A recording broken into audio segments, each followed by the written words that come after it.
My name is Benita Rebecca Robinson. I was born in Brooklyn, New York in 1968. I was raised in Plainfield, New Jersey. I have a younger sister and an older brother. My brother I didn't grow up with. He grew up with my maternal grandmother. When we moved to Plainfield, I wasn't too happy about being there.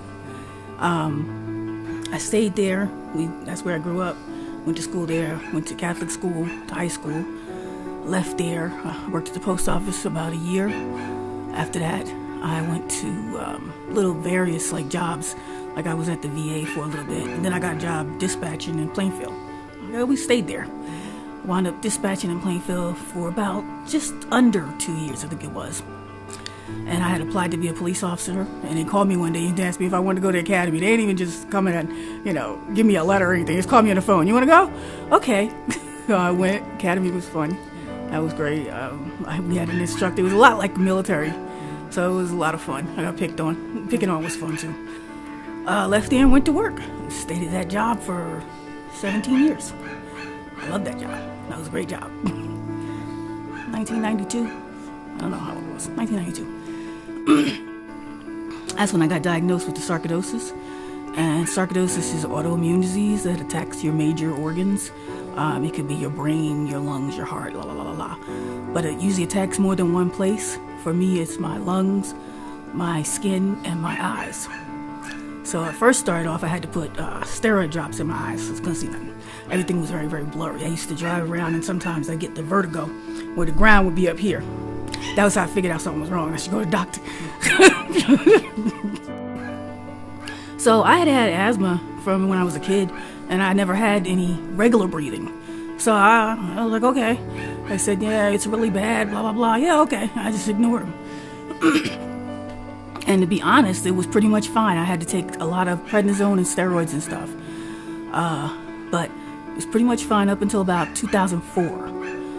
Then I started having really bad breathing problems. I couldn't get up the stairs. I'd go on calls. I was talking to my mother about this earlier. I went on a burglary call, and by the time I got up to the third floor apartment, I went over to the window to pretend I was looking at fingerprints so I could catch my breath. I didn't want the lady to know I couldn't breathe. So I got to the point where I couldn't stay on the road anymore. I had to come inside. And that's kind of embarrassing, because police work is very, very male and very go, so... Then I was put on oxygen. They wanted me to stay on oxygen 24/7. That happened in 2005. I had been in the hospital a couple times. One time I was in the booking area with a prisoner, and it was really, really hot, and they wound up having to take me out to the hospital. So anyway, it got bad to the point of embarrassment and not being able to function all the way I wanted to.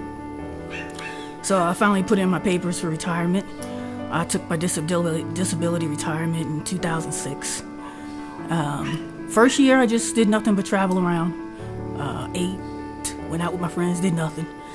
The second year, I went back to Plainfield as a per diem dispatcher so that I could work when other people took vacations and stuff.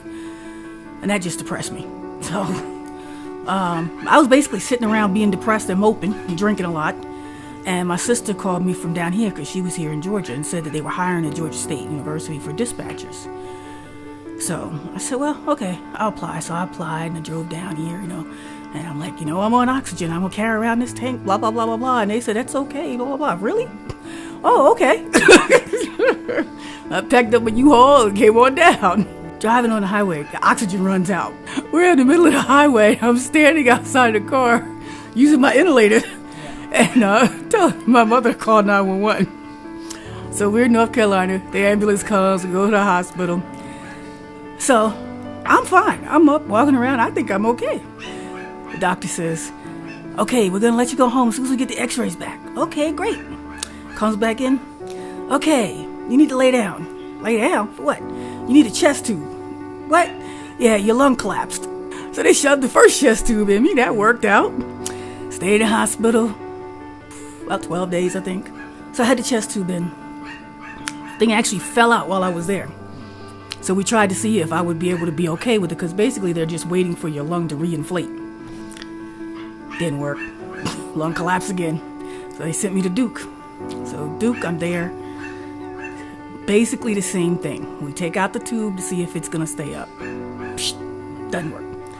So they had to do a vatsbolectomy My issue is pulmonary sarcoidosis and pulmonary fibrosis in stage. And what it means is that I have little air pockets in my lungs that sort of look like, the sea sponges you get for bathing.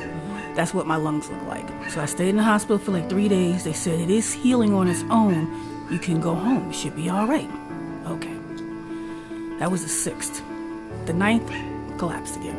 This time they take me to Grady. So I'm there for, I think, the month of January. Pretty much the month of January. Like 3 weeks.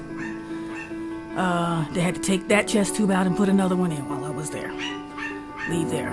So then, thought it was done. I went to pulmonary rehab. I'm running on the treadmill and walking. I'm making sure I exercise. I'm losing weight. Feeling great. Next thing I know, I get this huge pain, like a gas bubble.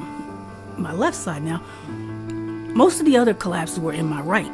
And it was like a gradual thing. This one was like serious pain. Boom.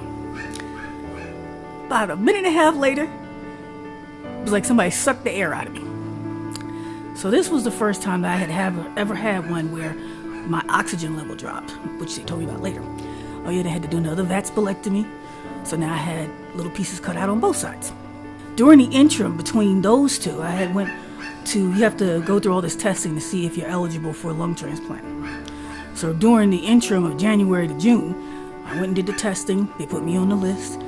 It's not really like when I think about it, people think about it as like a numbers list, like you're going to move up higher on the list. You don't really move up. It's a percentage list. So I'm at the 32nd percentile. This last I checked, it was 29 people. But basically the issue is someone has to donate their lungs. The biggest thing is they have to be my height because the lungs have to fit into my body cavity. Oh, the Georgia Transplant Foundation. Because of the cost of the medications, they have a matching program. So if I can fundraise and raise up to $10,000, they'll match it up to $10,000. But I have to do it within the first year. So basically by June. And so that's what I'm working on now. I don't know what God has planned for me, but I feel like He has a reason. I mean, He's got to. So far in the last, from 2008 to now, I have gone through walking with a walker and being in the hospital. I say I'm okay. I would really like to go back to work. I would really like to feel like a normal person again. If the financial aspect of my recovery is relieved, I will have less stress while I'm trying to recuperate. Not only for me, but for my mother who will be taking care of me.